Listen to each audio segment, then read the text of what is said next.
Yes, sir. Can hear you. All Afternoon, right, thank sir. you.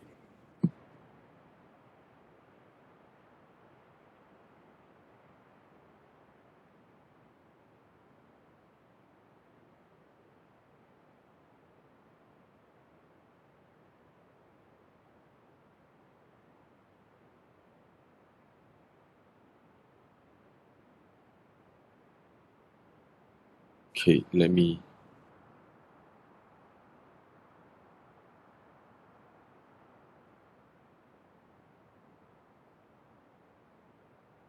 All right. Yep. Good afternoon, everyone. So we will talk about the learning unit number 3 for our course here. Today we're going to cover some of the highlights of learning unit number 3, which is mainly focused on transmission media.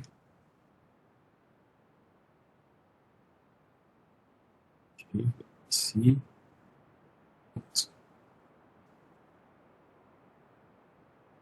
Okay. All right. So I suppose you have gone through the our online video lectures. You have some basic understanding of what we will be talking about. Let's look at what we have here. So this is transmission media. It's basically in layer number 1, in the physical layer. So it is basically talking about something that we can see and we can touch, right? So it is actually the medium. It is actually the medium that actually deliver your data in whatever form, right? Your data could be in all sort of form coming up from the higher layer, but when you arrive at the physical layer, before they enter transmission medium, then it will has to be converted into something that the transmission medium itself can carry.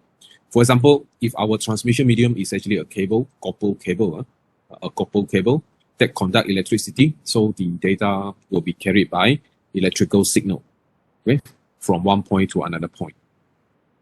And if your transmission medium is optical fiber, which is actually not made of copper, do not conduct electricity, then your data will be carried by some other form. For example, using light or what we call optical signal.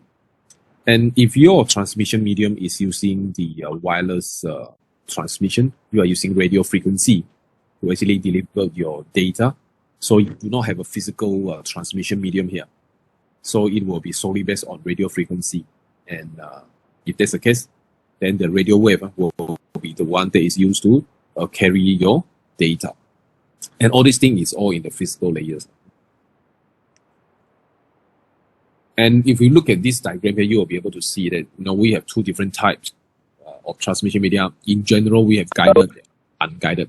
Guided basically using wire. You can see the physical wire itself, and unguided is basically wireless. You do not see anything in between. You cannot touch, and you cannot feel as well, but it just works. So the guided one, we have three common types. One is twisted pair, coaxial cable, and fiber optics. And the most popular one, I would say, is actually twisted pair. Twisted pair is actually cheap. Right? Twisted pair is actually cheap. It's made of copper cable, and then it has performance can go up to 40 gigabit per second. Of course, there's a restriction on the distance that it can cover. So quite popular. And coaxial cable is already outdated. So coaxial cable, because of the bandwidth, is actually very low. That's why even though it is working, but user may not be very interested, because today's, if you talk about 10 megabit per second of transfer rate, you will not be happy with 10 megabit per second. So you are asking for more. And then now 1 gigabit per second of transfer rate has become very common. So you will either go between 100 megabit per second to 1 gigabit per second, which is 1000 megabit per second. As for fiber optics itself is actually using optical fiber, which is actually the future cabling system. The fiber optic itself is it's actually made of plastic, either plastic or glass. The one made of glass one, of course, more expensive. And of course, if your fiber optic is made of glass, then it can, the signal going through the glass is actually can be much more quality. So it can actually carry a longer distance as well as go for even higher bandwidth. Right. So these are the different one. And then the unguided, which is wireless, so transmission media is through the air. and these are all using radio frequency, all sort of wireless, high frequency transmission to actually carry your data. And you have this on your, if you are constantly using Wi-Fi, or you are using your mobile data such as your 4G, and some of you may be exposed to 5G already in your area. So those are actually the unguided transmissions.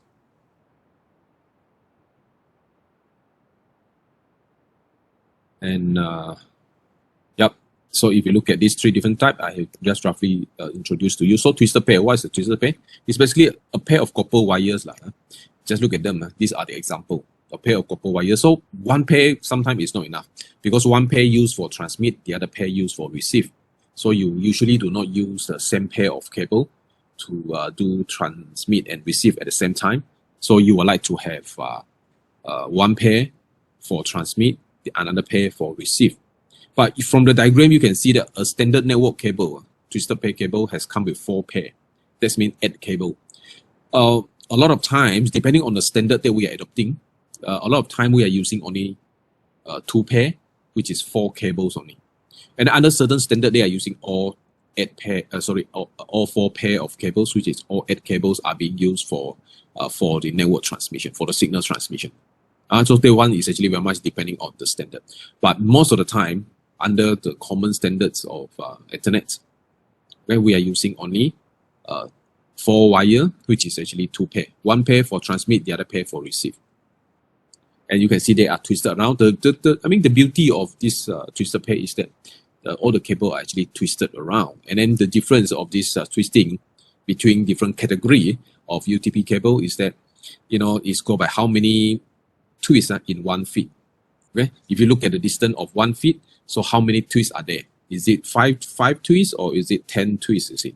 So the more twists you have in 1 feet, then that will actually give you a higher quality signal, because the twisting, the twisting cable will be able to minimize crosstalk that happen on the cable itself. So crosstalk is actually a problem that will disturb your signal. So by twisting the cable together, you will be able to minimize crosstalk.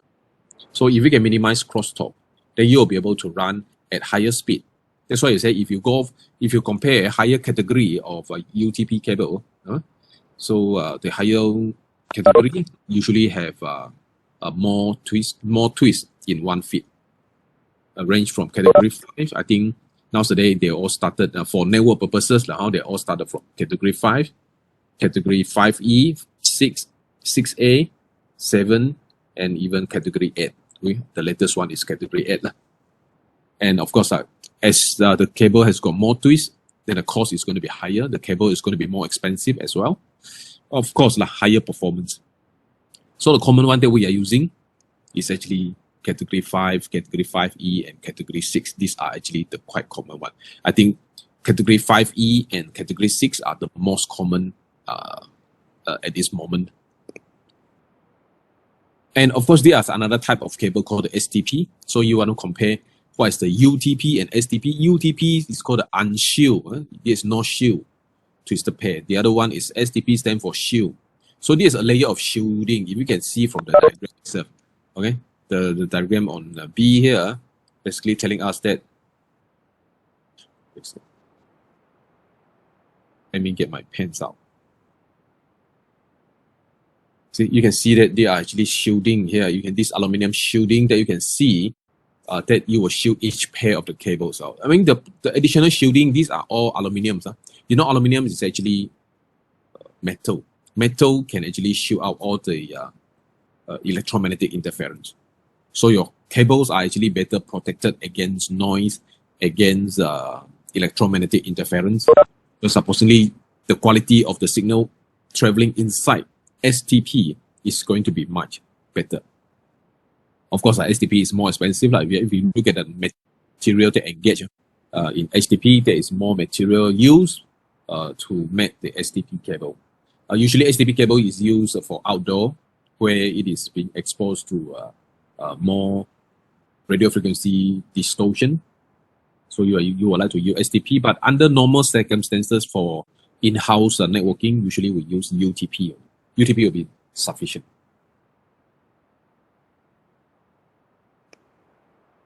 Okay, so They come in different category. If you can see from the category itself here, okay, category 1, 2, 3, they is usually very low. Usually they are using it for telephone lines. These are very low performance UTP category. You can see the bandwidth they can offer. Category 1 is very low. People don't even want to mention there's only less than 100 kilobit per second, which is usually used for analog signal and used for telephone system. And for category 2, it's actually used for both analog and digital system. They can offer up to 2 megabit per second. This one, if you still remember some of this technology like ISDN, last time telecom do offer ISDN line. So those are actually the so-called the digital line, and they are using category 2, which is pretty poor quality cables. Then later, starting from category 3, they are being used for local area network LAN, digital transmission entirely from 10 megabit, then go to category 4, 20 megabit, and then go to category 5, 100 megabits. And today's 100 megabit, you may not be happy with 100 megabits because your internet service provider can offer you more than 100 megabit per second of internet connection speed. That's why if you are still using category 5, then even though you subscribe to higher internet connection speed from your internet service provider, then you won't be able to utilize all the bandwidth that you bought, that you subscribe to. So most of the time, people go for category 6. Or if you want something cheaper, here's actually category 5E, okay? Cat 5E. Category 5E, which is in between category 5 and category 6. And this category 5E can also do 1 gigabit per second.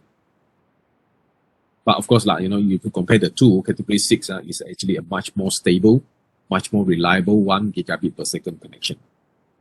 And of course, there's a 6A as well, and then there's a 7. Okay, you can see 7 can give you 10 gigabit per second. And category 8, the latest one, category 8 will be able to do 25 megabit per second. Sorry, 25 gigabit per second or 40 gigabit per second. But the distance is very much reduced to either 20, 25 meters or even 30 meters. So these are actually different categories for different applications. For network, for a decent network, you will at least use category 5 and above. And in UNIMAS here, I think we are using category 6, okay, throughout the access network. But our backbone is actually more than that. Our backbone is using fiber optics, not UTP or STP. So you can see a different type of connectors. The connector they use for our UTP network cable is called the RJ45. Right, so you're going to remember this name for a very long time. RJ45 is actually something that we are using, okay, for our UTP cable. Then you may heard about RJ11. RJ11 is the one they use for telephone. If you still keep a telephone line at home, you are still having a small connector that look very much like a RJ45 connector. So that is actually RJ11, which is used for telephone system. And for each of the cables, you know that cable has got sizes, right? Cable has got, some of the cable are actually thicker, some of the cable are actually thinner. So they all measure by using this measurement called the American wire gauge, AWG, American wire gauge. So this wire gauge here, there is a number assigned to each of the American wire gauge. As you can see from the diagram here, the one in the yellow box, you can see that AWG number 18, okay, the size, the diameter, okay, is 0.04 inches. So as you go with AWG 22, so the size is actually reduced by half. And you got AWG 24, so it's getting thinner again, thinner. And AWG 26 is even thinner cable. Thinner cable means smaller cable, smaller size cable. That's why when compared to all the different numbers of wire gauge, and this is usually using American wire gauge like AWG. So the higher the number, the smaller the cable. Okay, so don't get confused with this one. That's why from the diagram here, you can see from this diagram here. So the largest cable is actually 18 gauge. Okay? 18 gauge is the largest cable.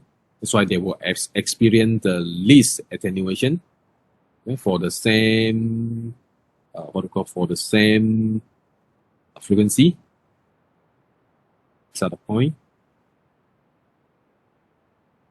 I hope you know how to interpret this graph.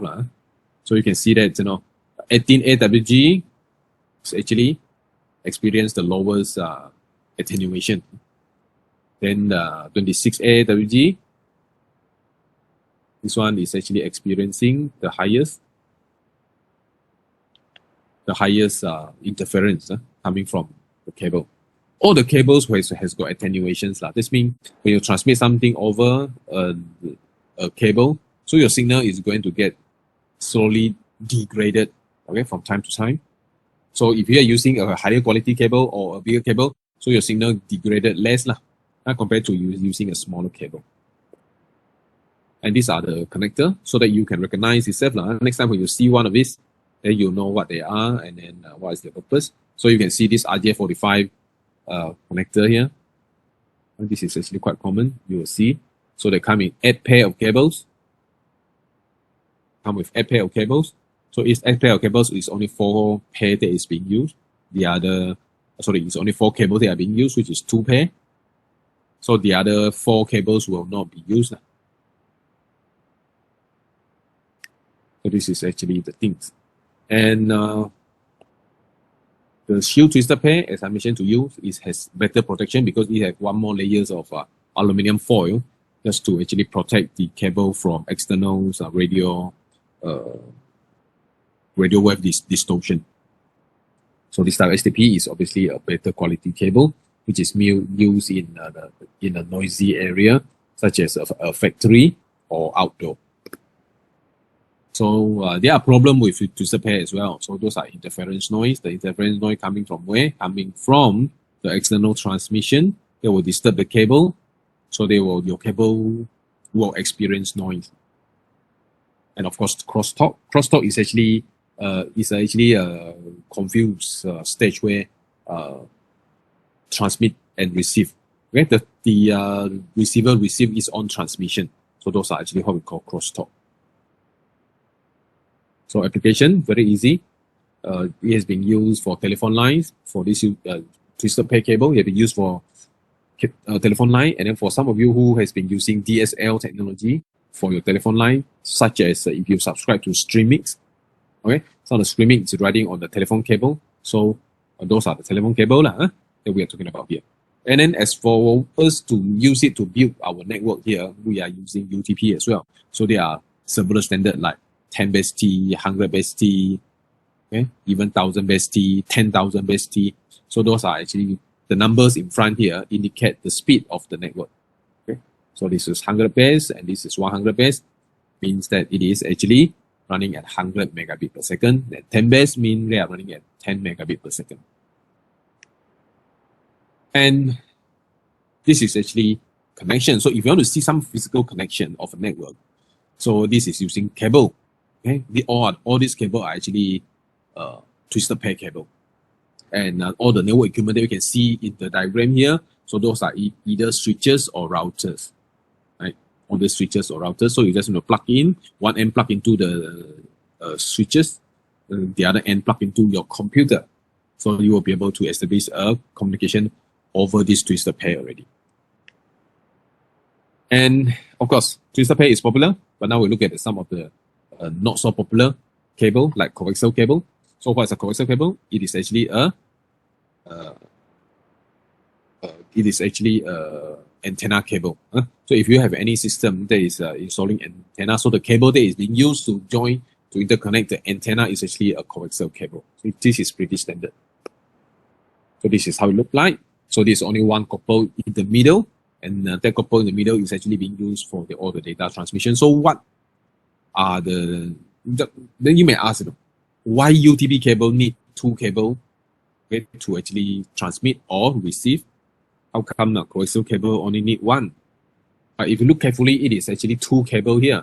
One in the middle here, one in the middle conductor, and another one is actually covering the outer layer. So they still run in 2 cables, literally. They are still run in 2 cables. So of course, there is a limited frequency range that is used for the coaxial cable. Basically, what I'm trying to say here is actually coaxial cable cannot support very high frequency. And because if you want to go for high bandwidth, then the amount of frequency that you can support has to be higher.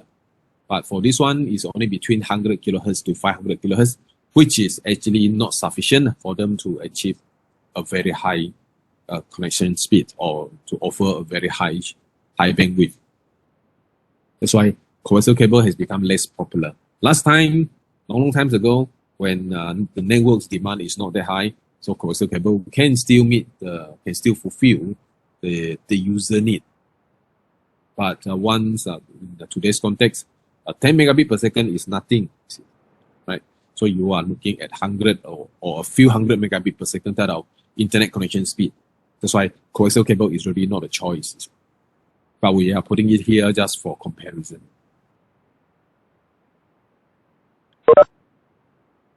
All right, so these are the different category of the coaxial cable. They got RG59, RG58, RG11. So they have different impedance. Impedance mean they have different resistance. Okay. So some are 50 watts, some are 75 watt.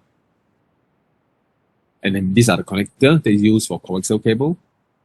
Okay, so you put a cable, mount a cable to a BNC connector. Then later you can actually interjoin them. Okay, either using another T connector, okay, or using some other compatible connectors. So same thing here, the coaxial cable performance is actually go by the size of the cable itself. So the smaller size, of course, if you look at this one, this is 2.9 mm, this is 4.4 mm, and this is 9.5 mm.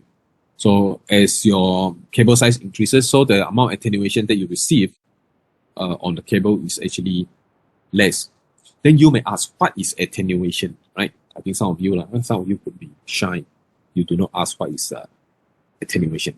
Attenuation means when you actually send, for example, you send data from one point to another point using a cable. This cable is 100 meters, for example. So you send from the sending point, then signal travel across 100 meters. So how much is your signal loss? Your signal could be, in the beginning, is actually 10 watts. Your signal has got a power of 10 watts, but after you arrive at the destination, after you travel for 100 meters, then your signal drop by half. Okay, if your signal drop by half, that is the attenuation that you are getting. So normally attenuation means how much degradation in electrical signal. And then usually they go by per kilometer. Every 1 kilometer, how many dB of attenuation will be experienced by the transmission. Right? In this case here, you can see when the frequency is 1 kilohertz. Right? When the frequency is 1 kilohertz, so this one go across. It's about 8, I would say. It's about 8 dB of attenuation per kilometers. Okay, so if you increase the frequency to 10 kilohertz, you can see this is the point compared to this point. So the attenuation is going to be higher. Attenuation something like 22, right? 22 dB per kilometer. This means if you go for higher frequency, on the same cable, then there will be more attenuation occurs when you actually running at what we call at higher frequency. So the use of cable TVs, as the name implies here, coaxial cable are actually commonly used for cable TVs network. So last time, if you want a private TV, let's say you want a private TV at home, then you probably have to subscribe to the TV service from one of the private subscribers. Okay, so they always use a coaxial cable to deliver the video content to your home. Right, so those are the application that was during last time. But today, if you want cable TV, right? Cable TV means dedicated TV. You can always subscribe to Astro because the delivery medium is using satellite. So you do not need to lay cable anymore. You just need to point your dish to the sky, and then your video program, your video entertainment will be delivered across this wireless transmission, okay, to your computers. Right. So these are actually some of the differences. All right. Let's talk about fiber optics. Fiber optics, as we all know, is actually the future-proof transmission media. Future-proof meaning to say that now today you lay a fiber optics, it can run only 100 megabit. Let's say, sorry, maybe 1 gigabit per second only. Okay, let's say your fiber optics now can only run 1 gigabit per second. Can it be upgraded again? Can, you see? You don't need to change the fiber optics. You don't need to change the equipment at both ends. So if you change the equipment at both ends of the cable, of the fiber optic cable, then you will be able to actually achieve a higher speed or higher bandwidth. That's why I say fiber optic, how much bandwidth can the light carry? It is actually massive. But we just do not have the technology to actually link them, to actually take advantage of the bandwidth that fiber optic can offer. So slowly, as technology developed by researcher, okay, by developer, so more and more of these fiber optics will be able to upgrade to higher speed by changing the equipment at both ends of the fiber optic itself. Okay, I hope you get the idea. So how fiber optics transmit data? Easy. Always remember, all the computer networks all transmit data in 1 and 0. It's just that at physical layer, so you will have different transmission medium, right? Some are using UTP, copper cable, electrical signal. Some are using fiber optics, which is actually using optical light, okay, to carry your 1 and 0. But at the end of the day, it's all to carry 1 and 0. So what are the characteristics of light? As you all know that fiber optics is using light to carry data.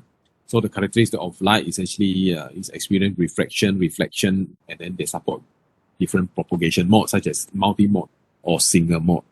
What is a multi-mode or single mode? So fiber got two different types. One is multi-mode fiber, which is cheaper, and multi-mode fiber is actually not so clean, not so pure as compared to single mode fiber. Single mode fiber is very pure. So the two is that multi-mode fiber, the coverage distance is actually only a few hundred meters only. But for single mode fiber, you can cover up to 20 kilometers without any problems. So that is only different. Of course, the price is going to be a main differences among the two.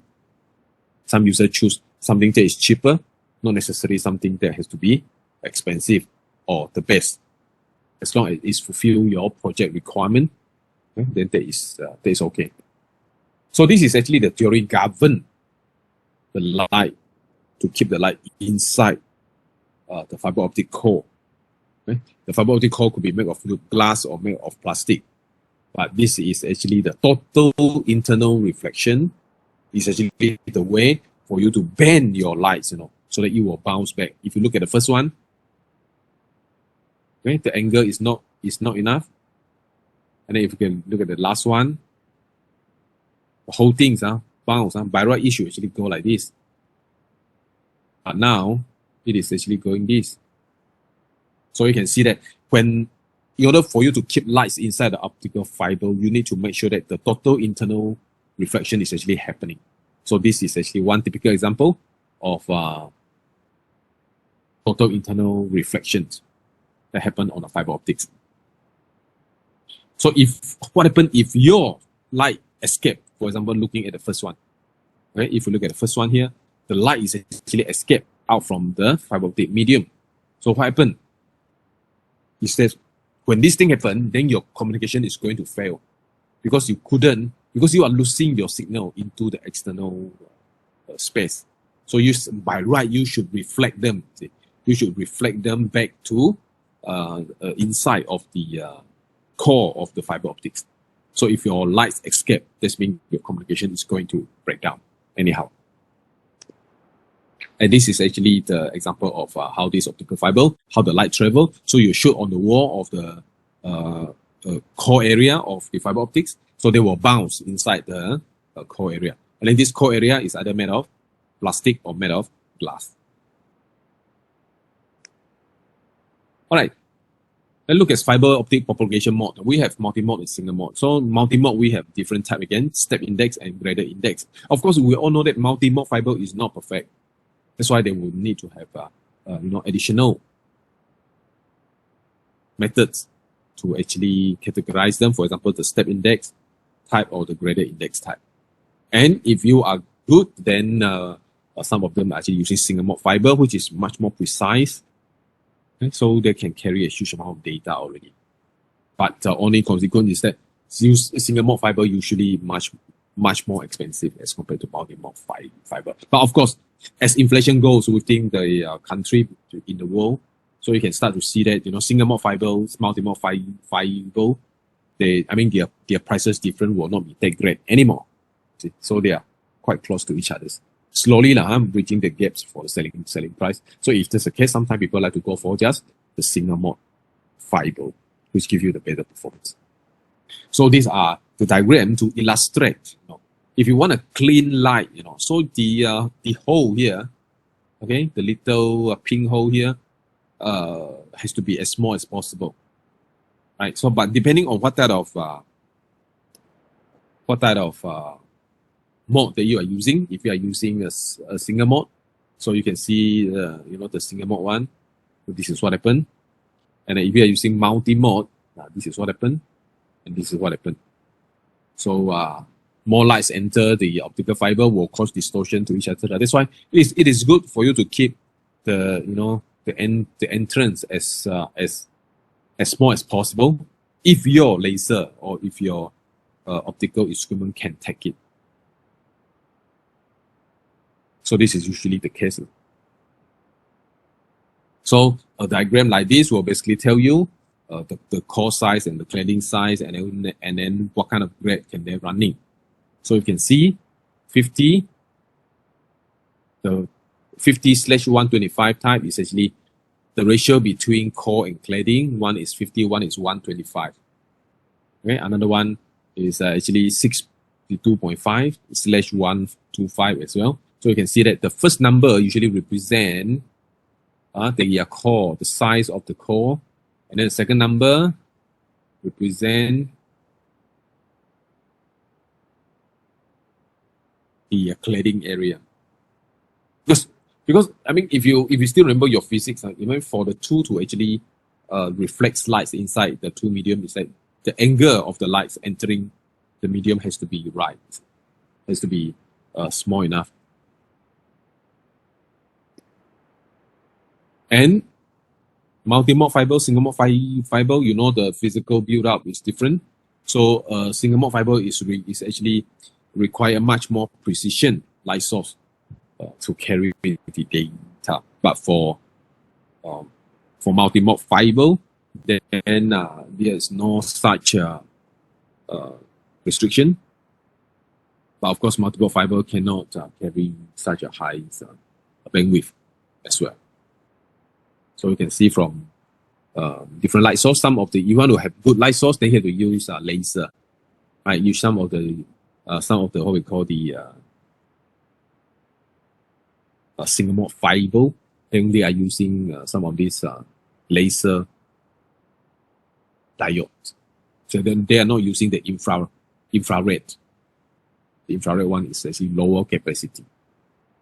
So this is actually the fiber construction. So fiber is actually very tiny as your hair, so small, and then inside there they still have core and cladding.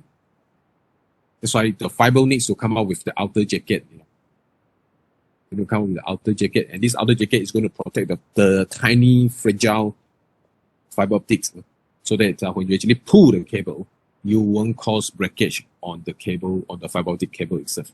So the external protection, like the outer jacket, is going to protect your fiber. So fiber optic also come with different type of connector. You can see the one in blue is actually the XT connector, and the one in red is actually the SC connector. So again, different type of system, different type of connectors. And this one is travel using light. Okay, they travel using light, meaning to say that the medium is also different. So the way they operate is also different. And these are the connectors of the optical fiber. So you can see all sort of connectors. So one of these days, if you got a chance to do some of this hands-on, you really have to take a look at all those things. But today we are doing it online, so it will be much difficult for me to show you those connectors.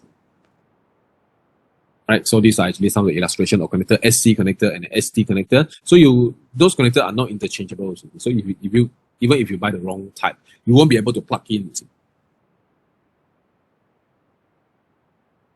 So the obvious advantages of fiber optic is actually very high bandwidth.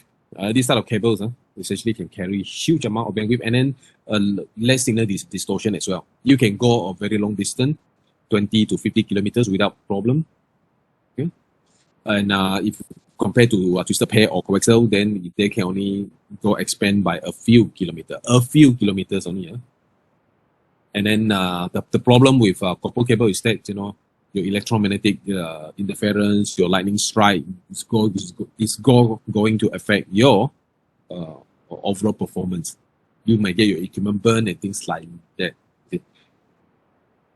And then sometimes when you leave the cable in some location for too long, your cable will be corroded. See, okay, corroded, and then when this thing happen, then your data transmission will be disturbed. And the last obvious advantage that you can see is that lightweight. It is extremely light because they are so small. They are just like hair. What is heavy is actually their protection layer, right? So their protection layer is actually more expensive. But one good thing is that there is lightweight, and then usually when they are lightweight, those aeroplane maker will like to use fiber optics as a medium for communication inside an aeroplane. So this is actually what happened because there are lights, but not only lights. When they install for the commercial airliner, it is not just the weight that matters, but it is also the the interference. Every time when you take a flight, the stewardess is going to tell you that, oh, okay, now you have to switch off your phone and things like that. Why? Do you ever think of why do you need to switch off your phone? Because your phone is also like a frequency transmitter. So, that the airplane is running on frequency as well. That's why if your mobile phone frequency is interfering the communication frequency of the plane, the pilot and the tower, then you are endanger the entire flight. So most of the time, aeroplanes are actually using fiber optics as their communication channel that is being laid inside the plane. And by right, your handphone, your mobile phone shouldn't be causing too much interference to the system because they are running on fiber optics, which is not electrical. They are using lights. So when you are using lights, you are not subject to the influence of electromagnetic interference. So you are basically immune to electromagnetic interference. So that's the advantage. But why the steward still asked me to actually turn off my phone since, the plane's design was so, has been taking into account of minimizing electromagnetic interference and all those things. But why they want me to turn off my phone during takeoff and landing? Very simple. They basically want to double make sure, okay, to make sure that none of these passengers' mobile devices is going to interfere with the system.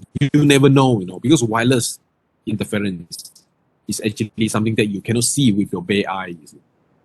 So, as a precaution, so the stewardess will still ask you to turn off your phone as a precaution to minimize the chances, even though the designer of the airplane has already taken care of all this thing into consideration. But, it's not good enough. You want to double up the protection, so they will still ask you to switch off your mobile phone.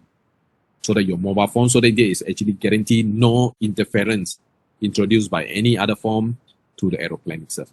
Because when aeroplane crash, there is a big problem. Because recently, if you read the news, then you can see that a lot of aeroplane crash.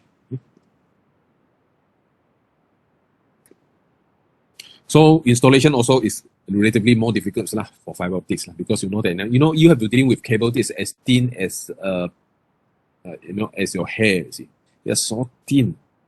That's why how do you join them? You see, this is not like copper cable. When your copper cable is actually broken, you can just use your hand and then twist them together. Then it's all connected. But for fiber optics, you cannot just use your hand to twist all those fiber optics together. It doesn't work like that. You have to splice them. So what does it mean by splice? Splice means glue them. You have to glue them together. But the way you glue them has to be aligned properly because they are so tiny. They are so small. So it's very difficult.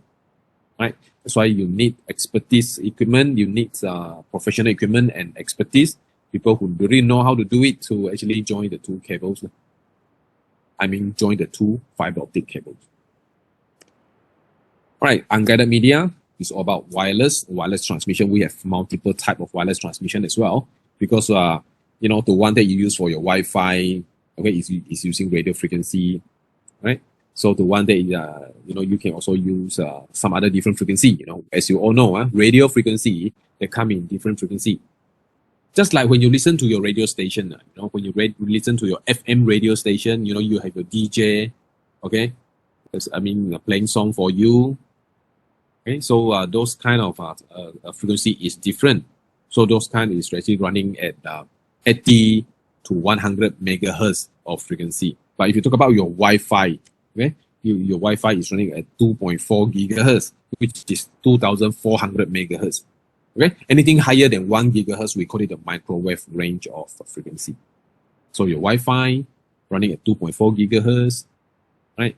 So your what? You know, some of your Wi-Fi is running at 5 gigahertz because 2.4 has become very noisy. There's too many devices around. That's why I say, you know, must understand the definition of noisy. When the network is noisy, it means they have too many users. They have too many, you know, networks overlapping. Wireless, you cannot see the signal. How can you contain the signal? You cannot contain the signal, right? That's why if you put up a Wi-Fi network, and your neighbor also put up a Wi-Fi network, so the two Wi-Fi network is going to interfere each other's up to a certain extent. You know, I know it is very easy for you to put up a Wi-Fi network. Just go to the shop, buy the Wi-Fi access point or Wi-Fi routers, you bring home, and then you turn it on. Then you will be able to connect already. So the installation of Wi-Fi is free. It is not regulated. That's why when you install your Wi-Fi, your neighbor install your Wi-Fi, your next door neighbor, the neighbor behind also install Wi-Fi, the neighbor in front also install Wi-Fi. So you have multiple Wi-Fi access point running at sometimes same frequency, sometimes different frequency, so they will interfere each others. So this is what we call the electromagnetic interference. And the consequence of such interference is actually to reduce your Wi-Fi network performance. Your Wi-Fi network basically running slower, less responsive. So these are the problem with unguided transmission, with unguided medium such as wireless. Right? But today they are very popular, isn't it? They are very popular. That's why you like it or not, you have to deal with it. Okay, so generally we have three different types. One is using radio wave, one is microwave, the other one is infrared. Radio wave and microwave is basically the same. They are all different frequency. It's just that radio wave is low frequency. Radio wave, low frequency, such as your FM. Okay, your FM. And then microwave is actually something like your Wi-Fi.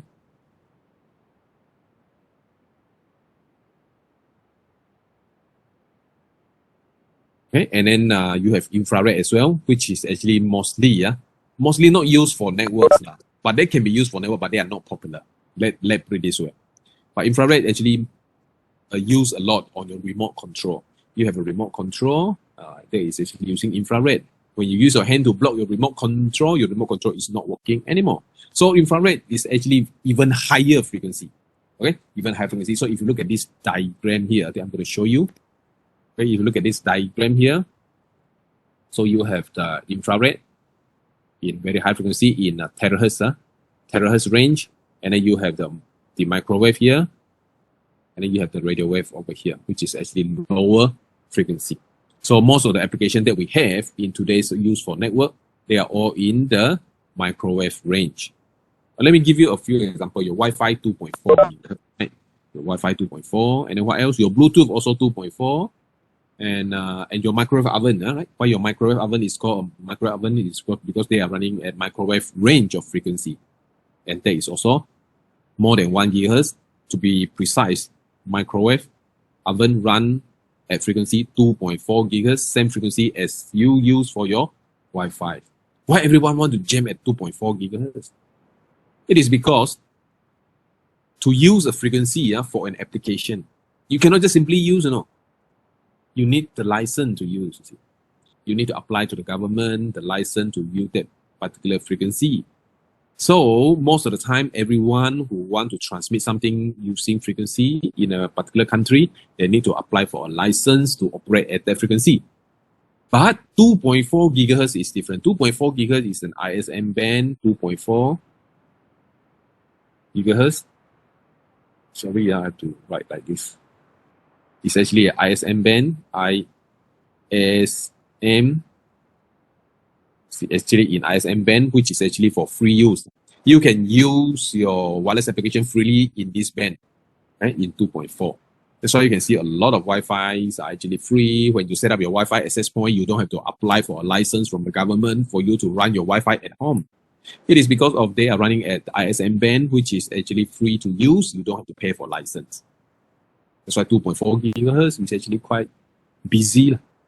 And of course, if you talk about Wi-Fi system, not only 2.4 gigahertz, another common one is actually 5 gigahertz for some people who do not want to run at this busy 2.4 gigahertz channel.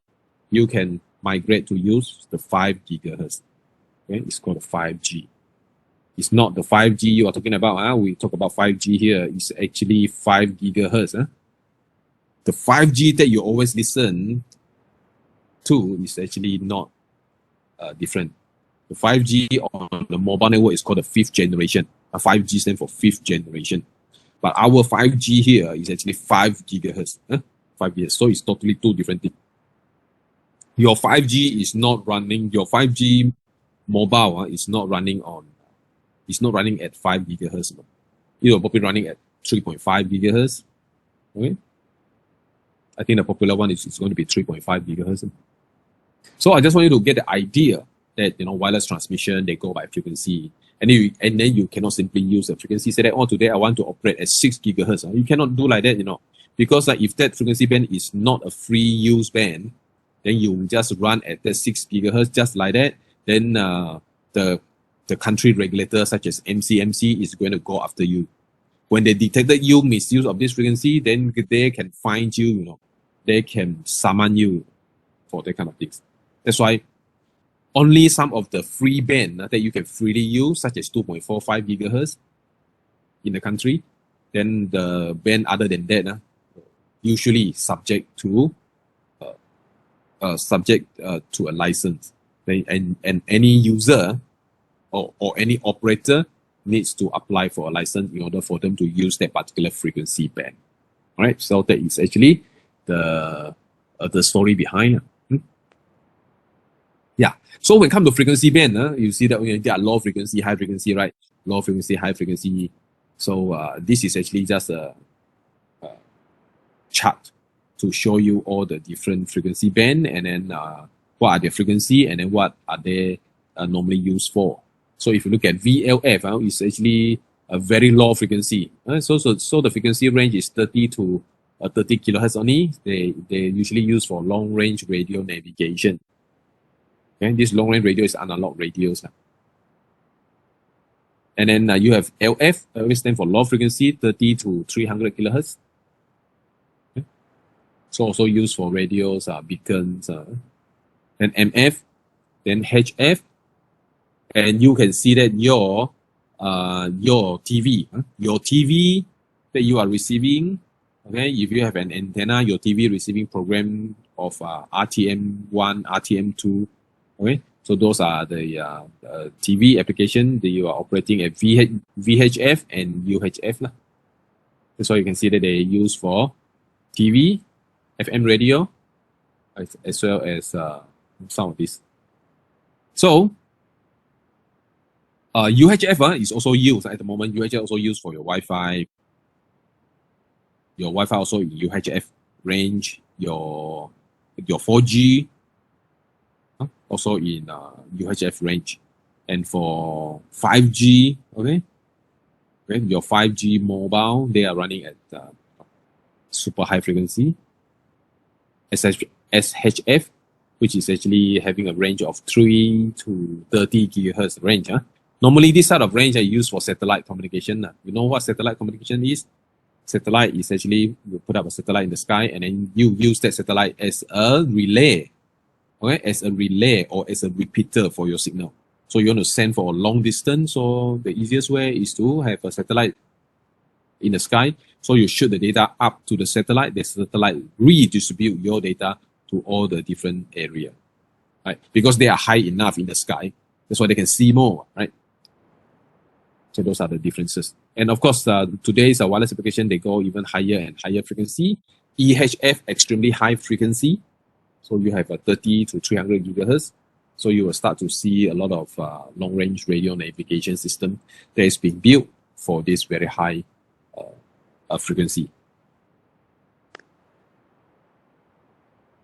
So Malaysia, we talk about Malaysia. So Malaysia frequency allocation, very easy for wireless LAN, for your Wi-Fi. Your Wi-Fi is being allocated is 2.4 gigahertz. The common one is 2.4 gigahertz and 5 gigahertz.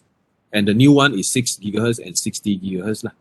So those are actually not very popular depending on your equipment, whether your equipment support them or not. So if your equipment do not support them, so you cannot use them. Right, so this one is slowly. But the most popular one, as you can see, is 2.4 and 5 gigahertz. But the 2.4 is the most used. Now people try to move to 5 gigahertz because of 2.4 has become so busy. Okay, so if you want performance, if you are on gaming, okay, so if you want to do gaming over Wi-Fi network, for example, you are at home, so it is better for you to use the 5 gigahertz. But 5 gigahertz is actually distance very short. You will go and hide in your room, close the door, then your signal might drop by half, you see. So 5 gigahertz is not really perfect. They come with give and take lah. You want the bandwidth, you want the performance, but you will sacrifice on the distance. 2.4 is much more robust in the sense that the signal will not drop too quickly as compared to 5 gigahertz. But 2.4 do not offer the bandwidth that 5 gigahertz can offer. 5 gigahertz can offer much more bandwidth compared to 2.4. That's why 2.4 is going to be slow. Your 5 gigahertz is going to be able to offer you a huge enough bandwidth. So if your home internet, for example, if your home internet is 100 megabit per second, for some of you, that if your home internet is actually 100 megabit per second, then if you are using a Wi-Fi, 2.4 gigahertz Wi-Fi, so most of the time, you may not be able to fully utilize your 100 megabits of internet gateway because your 2.4 gigahertz Wi-Fi may find it difficult. So they're actually struggling to hit the speed of 100 megabit per second. But if you change your Wi-Fi to run at 5 gigahertz, then you can easily get a few hundred megabit per second easily without a problem. That's why I said 2.4, the bandwidth is slower, the bandwidth is smaller, so they are generally slower.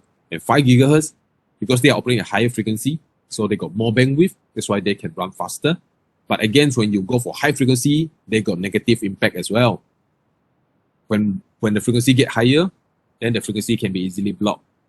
Last time when you're using 2.4 gigahertz and you hide inside your room, close the door, your signal is still good. But now you are switching to use 5 gigahertz, for example. Now you hide in your room, close the door, then your signal might drop by half, you see. So signal drop is a problem to a wireless system. But if you go for 6 gigahertz and 60 gigahertz, the moment when you close the door, you may not even pick up any signal at all. Your signal will totally be lost. Okay? So this is actually pro and cons lah, There's a good and bad for you to go for high frequency. Of course, high frequency give you a lot of bandwidth. You get very fast connection.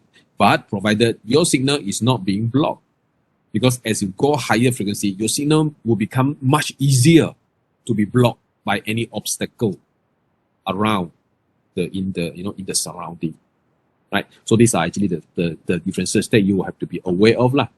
So next time you can explain to people as well, okay? The 2.45, all this, which one to choose, and it's very much depending on how you set up your wireless network. All right, now we talk about the mobile networks, okay? Now you got a smartphone. Your smartphone can connect to your Wi-Fi, but when you leaving your home, you are connecting to either a mobile network. So which one? And today we have 4 different types of mobile networks available: 2G, 3G, 4G, and 5G.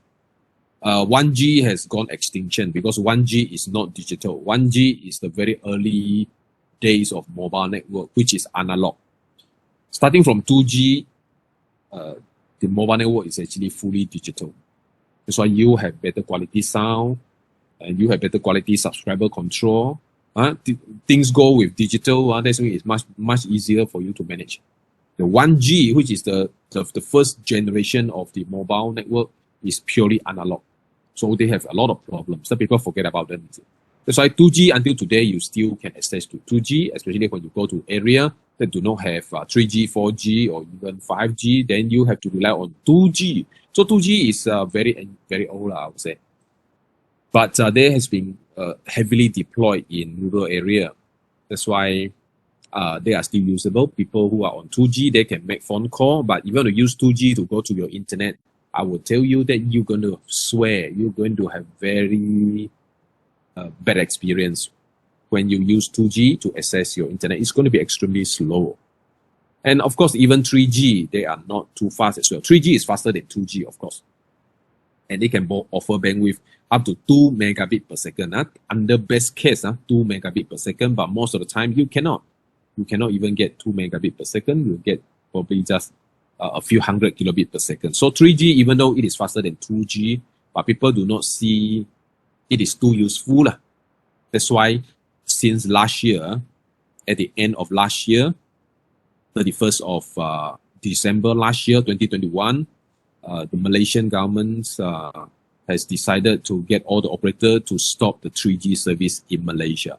So now, if you turn on your smartphone, then you won't be able to connect to any of the 3G network because all the 3G network has been decommissioned, has been taken down. Now they're leaving you with what? 2G and 4G. They say 2G is good because it has been very wide coverage. A lot of people can make phone call using 2G. And 4G is mainly for data because 3G and 4G are mainly for data. But 4G are actually much faster than 3G. That's why there's no point to keep this 3G there wasting electricity. That's why they are actually decommissioned 3G. And to get all the user to connect to 4G. But provided all the user, if you're having an old smartphone that do not support 4G, then you will have problem connecting to the internet because there is no more 3G network. So you like it or not, you have to upgrade your mobile phone to have 4G support. And in a few years to come, then you are going to do a 5G. When 5G network, they start deploying 5G network, but it is going to take a few years, right? It's going to take a few years to deploy this 5G network. So, I mean, in the next few years' time, when the 5G network has achieved something like 80% to 90% penetration, then you might consider to buy a new phone that supports 5G, right? So these are actually the story. So 5G, of course, they can offer much higher bandwidth compared to 4G, blah, blah, blah, right? So this is the story of Malaysia. So 3G has been decommissioned. 2G is still there because a lot of rural area are actually still relying on 2G network, even though that's why if you live in a rural area, then your life is a bit difficult because you don't get access to, if you are not lucky, you don't get access to 4G, then you have to rely on 2G, which is impossible for you to do video type of application. For voice, is fine, right? Okay, so people has been putting a lot of hopes on 5G, but of course, there is just an increase of speed. But you can actually observe here, the highest frequency used for 4G is actually 2.6 gigahertz. Then you see the frequency that used on 5G, they got 3.5, which is higher. And also they got another band which is running at 26 and 28 gigahertz. So you can see a 5G deployment will have a relatively higher frequency use. That means your 5G signal is going to be much easier to be blocked by any obstacles. So when you go inside your room, close your door, close your windows, then your signal is going to be poor. Right?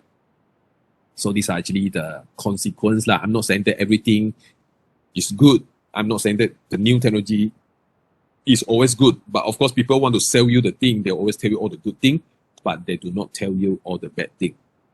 And I'm here to tell you the bad things. So this is, now you know good and bad of both sides of the story. Then you may argue, you say, look at this 5G here, they got 700 megahertz. Then this 700 megahertz is actually slow, lower frequency. Then this is not even gigahertz. So this 700 should be doing well. Yes, correct. If 5G running at 700 megahertz, that is going to give you a very good coverage. Okay, your signal is going to be good, but because they are only running at 700 megahertz, so you won't get a very fast connection. Your connection is going to be slow as compared to a 3.5 gigahertz. I would say if you are living in the town area, so most of the time you will be running at 3.5 gigahertz. 700 megahertz usually used for rural area. So they deploy network. They deploy 5G network for rural area. Usually they're going to use 700 megahertz. So better signal, but slower connection. Okay, so pro and cons lah. That's why give and take. Huh? Give and take. All right, now we look at the satellite. When it comes to satellite propagation, satellite is actually play a very important role in our communication as well. Because if you put a satellite in the sky, then you'll be able to access anyone. For example, if you look at Miasat, our Astro, your Astro satellite, Astro is running on just one satellite. They launched the Miasat satellite for Astro, just one, and then that one satellite can serve everyone in Malaysia. They can give you all the Astro TV. You can watch Astro TV. You just need to point your antenna to the sky, and then you'll be able to receive anywhere, even if you are in the rural area. See, that's why rural area people, they love Astro. Why?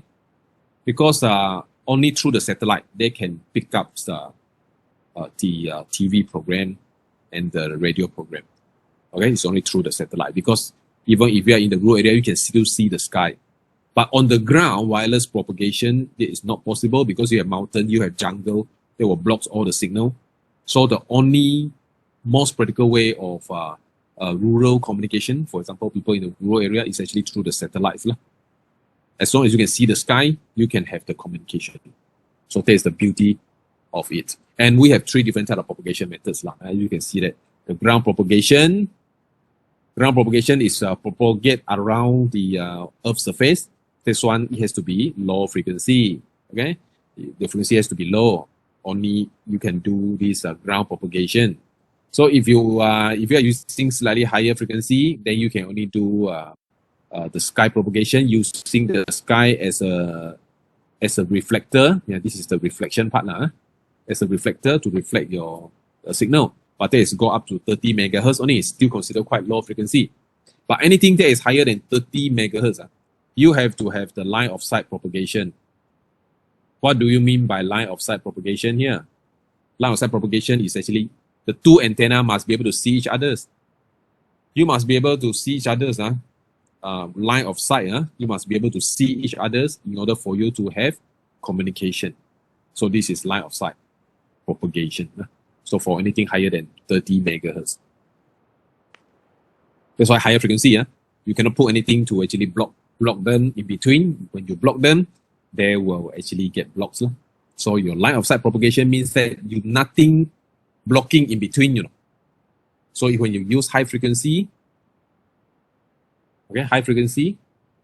then it will become a line of sight propagation, meaning to say in between you cannot have anything to actually block the signal. If you put something to block the signal, then the signal quality will be deteriorating.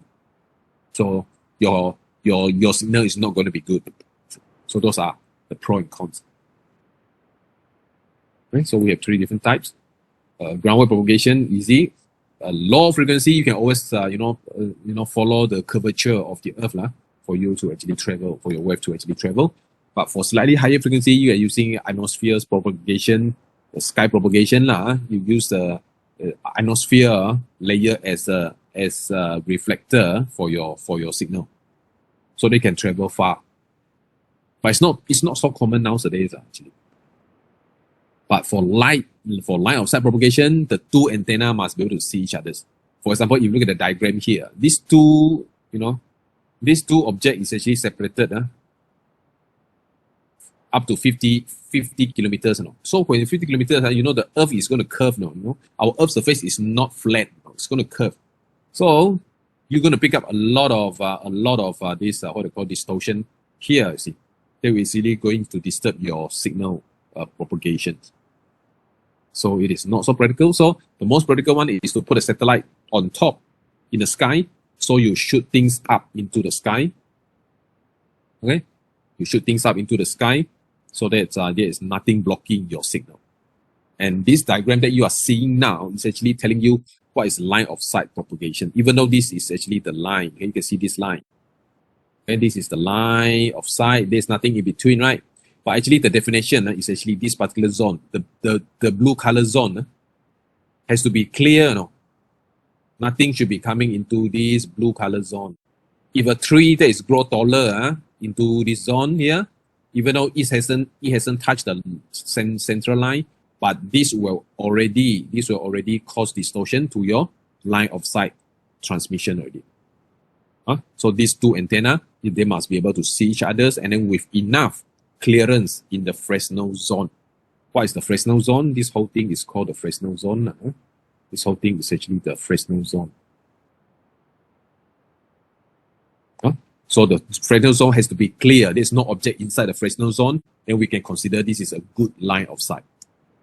When the trees grow into that zone, even though it is not touching the central line, but you was already experiencing, problems. Okay.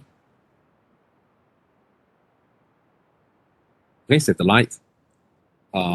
Satellite. The concept of satellite, we all know you just put satellite on top, so you send your data up here. So this satellite acts as a repeater, so they will send it down again. So receiver over the other end can receive it. So the distance between the two antenna, it can be very far.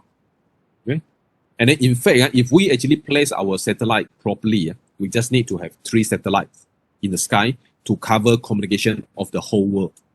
Where you can cover the whole Earth surface by just using 3 satellites, and provided you are putting the satellite in the right orbits. So let's look at, this is actually what I'm talking about. 3 satellites to cover the entire Earth's surface for communication. So just need 3 satellites. Minimum you need 3 satellites. So that is only true when you actually put your satellite in the geo orbit. Look at the green color orbit here. This green color orbit is actually what we call the furthest away orbit. And this furthest away orbit is actually sit on a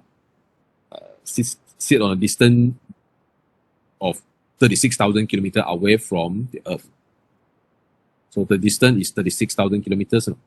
And your Astro satellite is actually sitting on this orbit. Why this orbit is so important? If you put a satellite in this orbit, in this geo orbit, geostationary orbit, then your satellite will not run away. It's always on top of you.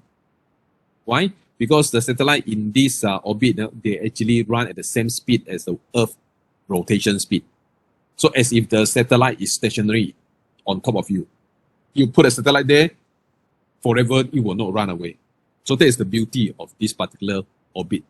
Only this orbit, if you put some other orbit like MEO and GEO orbit, so you will get a different experience.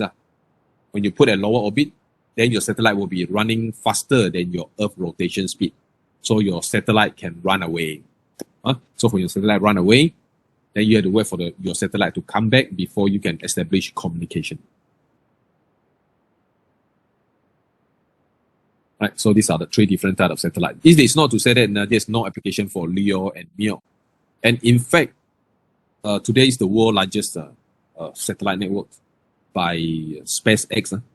Elon Musk is actually launching a lot of satellites into this LEO orbit, and is trying to become an internet service provider using a satellite network.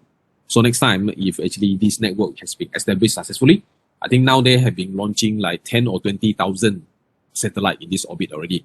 I think full deployment, they will require them to launch like 30 to 40,000 satellites in this LEO orbit in order for them to completely cover the surface of the Earth.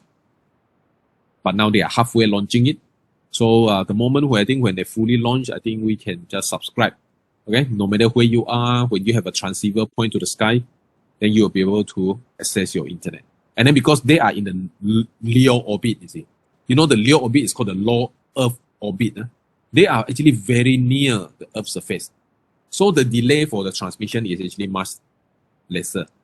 So you will have actually a very low latency when you want to use this satellite network to play online game. You want to play online game, your latency is a problem, you know, because when you have long latency, you will probably be dead in the game already, you know, before you even know. See. That's why the network connection speed is actually very critical for online gaming. You want the fastest network with the smallest latency. If you are playing online game using the geo orbit satellite, then you will be doomed lah, because the delay for the signal to travel and come back is actually almost 1 second, you know. In 1 second, you will be already shot by you'll be died for how many rounds already, you see. So you won't be able to respond fast enough if you are using that geo stationary satellites to for your internet connection, and then you use it to play your games, online games. You won't win, you won't win. Okay, so those are actually the things. I mean, for some of you who are playing the online game, then you understand the critical of network performance that will affect whether you are winning the game or you are losing the game. Okay, and then I think these are the things. That's it, you see. Yeah. Is there any questions that you would like to ask? Anyone?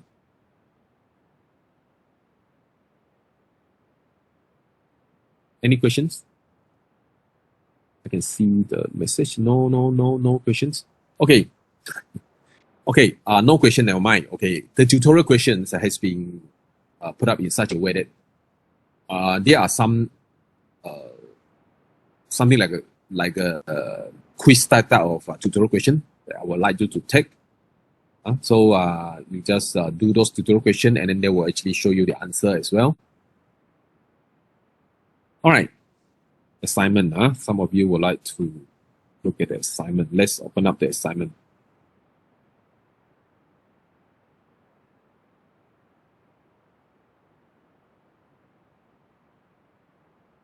Okay. Let's see, where's the assignment?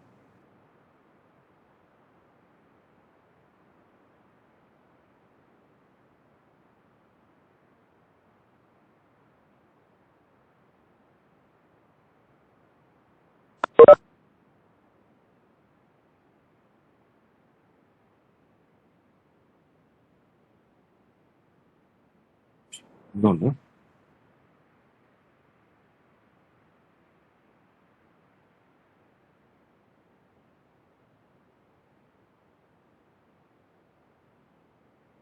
Let me open up our course.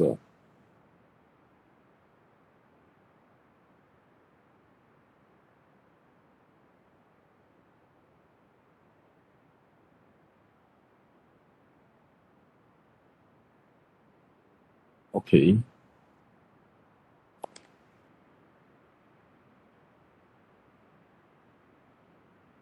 Get the assignment question first.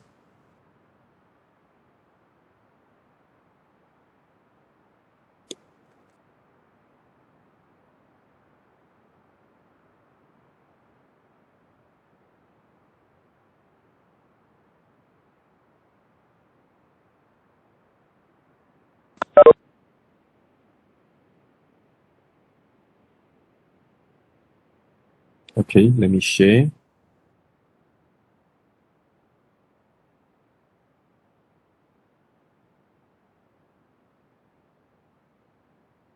All right, do you see? You see the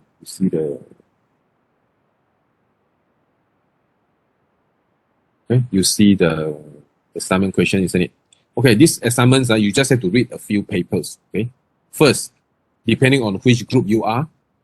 Okay, if you are in group number 1, number 8, and number 15, let's say because we don't have so many groups. If you are in group number 1, number 8, and number 15, then you will be using topic number 1. Okay, you will be doing topic number 1. If you are in group number 2, number 9, and number 16, then you'll be doing topic number 2. Okay, and then if you are in group 3, 10, and 17, you'll be doing topic number 3, which is 5G technology. Right. So this is actually what is being highlighted here.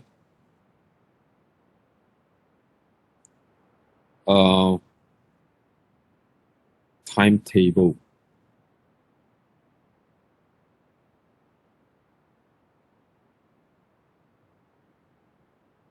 Timetable.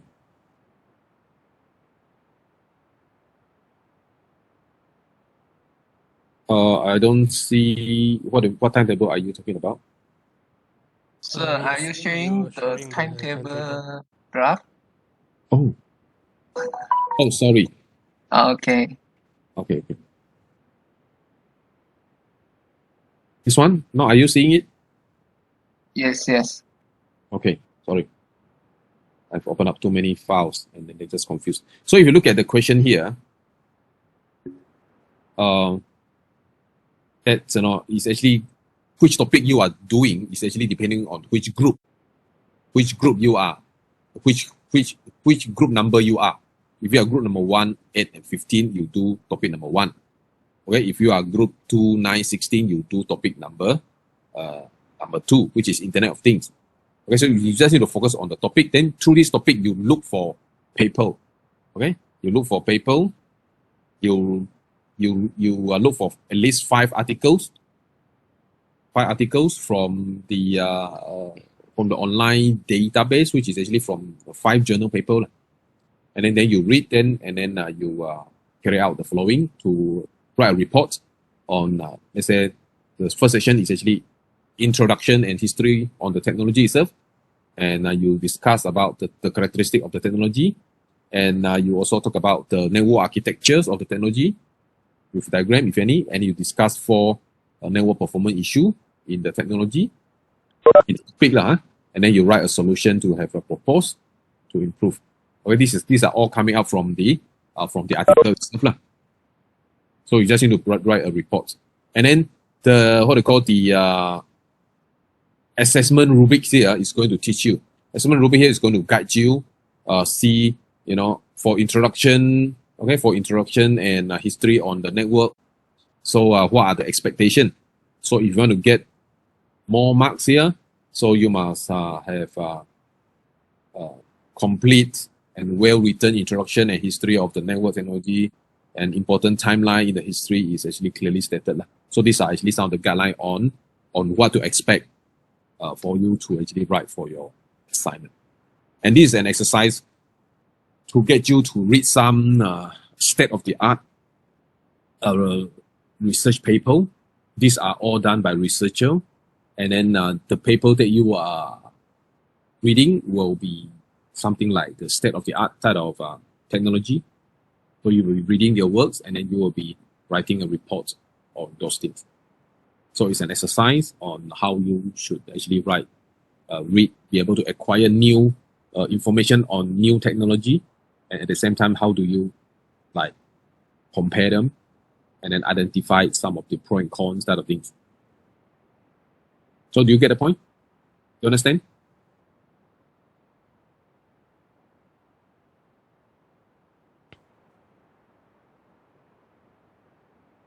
Okay, so does that answer your question? So now you know what to do with your assignment, and this is a group assignment as well. I would expect the group leader to actually do the submission of the final compilation of your assignment report, and then submit to Ellipse. And then of course you have to organize your own discussion group to discuss on how you want to go about doing these particular assignments.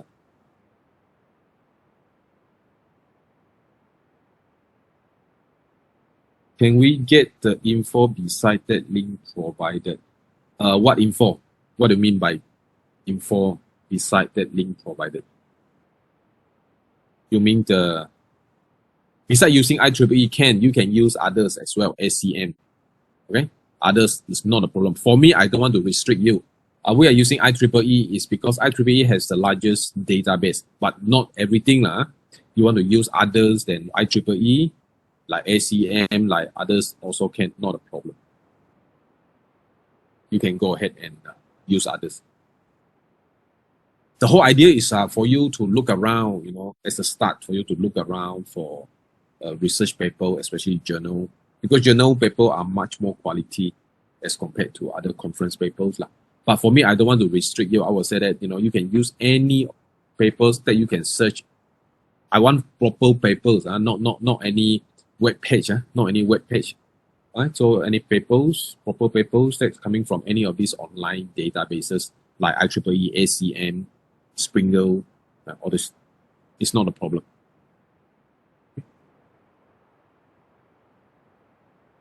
All right, is that clear? Any other questions?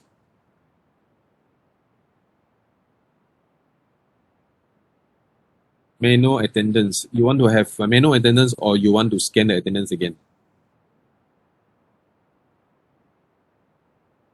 Let me take down your numbers.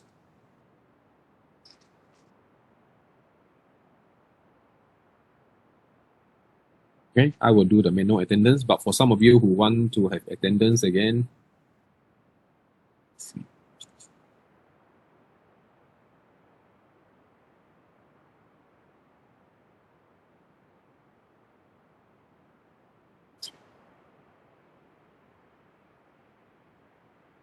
Yeah, you can scan your attendance if you still want to scan your attendance.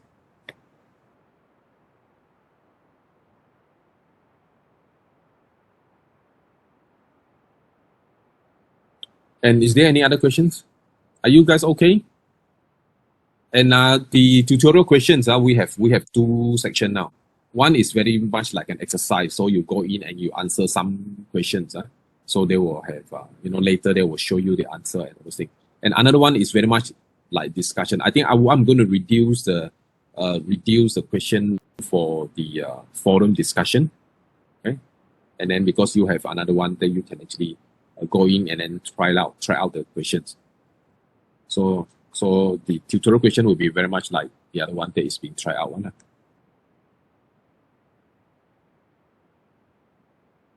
Okay, so I think I don't see any more question popping up here. So I mean, for those of you who have scanned your attendance, then